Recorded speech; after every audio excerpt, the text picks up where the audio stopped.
Hello and welcome once again to Akosia's vlog. If you're new here, kindly subscribe to my channel and don't forget to hit the notification bell when you're done.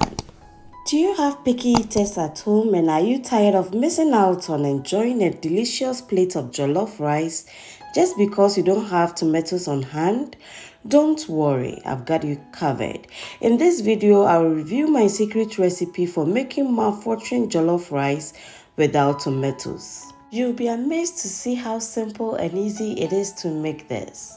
So I have some bell peppers, onion, carrots, I have some beetroot, I have my ginger, garlic, habanero pepper, I also have my vegetable oil, curry powder, turmeric powder, I have my nutmeg powder, bay leaves and then rosemary herbs. I also have my cloves powder. I have some homemade seasoning powder, natural spices. I'll leave the link to how it was prepared in the description box, so do check it out. And then my tin fish. So to begin with, I'm going to grate my carrots. I'm going to start with the vegetables or the preparation of the vegetables, and the carrot is very hard for my blender, so I need to grate it before I blend it till it's smooth. After I'm chopping my onion, ginger, and then garlic, and then I'll blend it till it's smooth.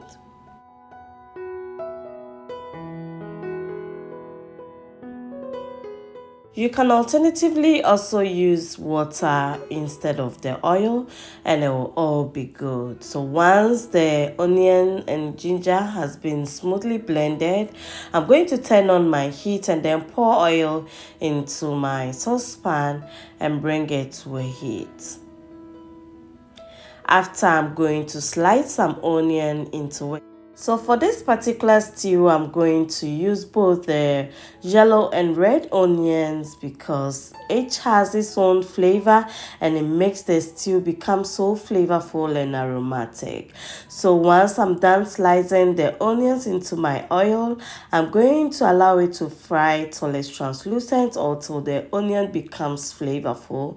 And this normally takes 2 to 5 minutes. After, I'm going to pour the blended onion, garlic, ginger mixture into it, and then I'm going to give it a quick stir and allow it to cook beautifully till the water evaporates or till I see that the oil has come on top of the stew, and then I'll continue with the process. So whilst waiting, it's time to blend my peppers too. So I have some yellow red bell peppers together with my habanero pepper, and then I'm going to blend it. Yes. So once that is done, I'm going to check on my stew again. This time is done. You can see that the oil is on top of it, so I'm going to give it a quick stir. Please be careful because at this stage it can splatter, so always make sure to reduce your heat before you do this. And then I'm adding the blended minced bell peppers into the stew, and then I'm going to give it a quick stir one more time.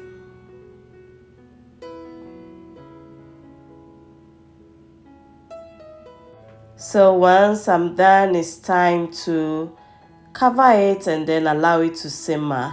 On the other hand, I'm going to start blending my carrot, and then this is my beetroot. I just peeled it and then I'm going to cut it. You know, beetroot helps increases your blood flow, and it also helps lowers blood pressure and heart diseases. This right here has a lot of benefit, and trust me, you can add it to your smoothies, your salad. It can be eaten raw or it can be cooked. Yes, so I normally add it to this delicious stew.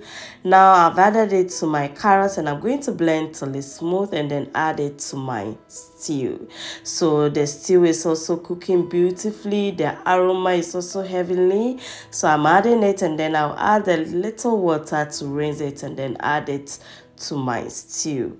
After, I'm going to stir it and allow it to cook beautifully. Yes. At this stage, we can see that there is foam on top of it. You can't eat it at this stage, so we need to cook it a little longer and then we will cover it and allow it to simmer on medium heat. Be checking on it once in a while, especially when your saucepan is the stainless steel type or the one that can stick under the base of your saucepan. Yes. So after some few minutes, I'm adding my turmeric powder. I'm also going to add my curry powder. I'm adding a teaspoon each of all my spices in the stew. All these are natural spices, so be rest assured of the many benefits you can get. So I added bay leaves, some rosemary too, and then I'm going to add my cloves or the powdered cloves. I added just half a teaspoon of it and my homemade seasoning powder. You can add any seasoning powder of your choice, but be sure to do that in moderation. After, I'm going to add my nutmeg powder, about a teaspoon of it too, and then I'm going to add my tin fish to it. Feel free to use any protein of your choice. And this stew right here is multi-purpose, so I decided to make it the basics so that I can just take some or scoop some into my saucepan and then make another dish with it all together. So I added in some salt to taste, and then I'm going to stir everything, taste for the salt, and then adjust accordingly. So I covered it, and once in a while I just checked up on it, give it a quick stir, and I'm going to allow this to cook beautifully for about 20 minutes or till all the water evaporates and the color also turns a little bit darker before moving on to the next process. Now it's done, so I'm going to divide it into two and then save the other half for my next time, and then use the half left for my jollof rice. And since we are going to add additional rice and water to the stew, it's only advisable to add extra of all the spices we use. Here I'm adding extra nutmeg, my homemade spices. This is also a homemade chicken spice, some curry powder. Feel free to use any bouillon cube or seasoning cube or powder of your choice. After, I'm going to add an extra sardines to it. Sardines in jollof rice makes it so flavorful, and trust me, you will love the taste. Yeah, so I'm going to mash it into it.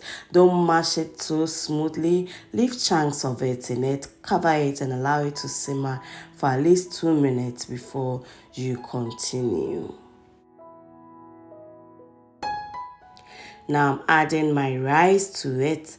You can wash your rice before, or you can add it directly into it. I'm using Jasmine rice, and you know that this rice doesn't need a lot of water. If you use more, it will make your rice soggy, and we don't want that. So I'm adding extra soy sauce, about a teaspoon of it for flavor and then color. When I'm done, I'm going to add extra salt. I'm only using a teaspoon of it, and then I also boiled water, which I'm adding to it. Don't add more if you don't want it to be mushy or soggy. So after you stir it, and this should be the consistency for your jollof rice. If you want it 1-1, as we call it in Ghana, you 1-1, maninye say.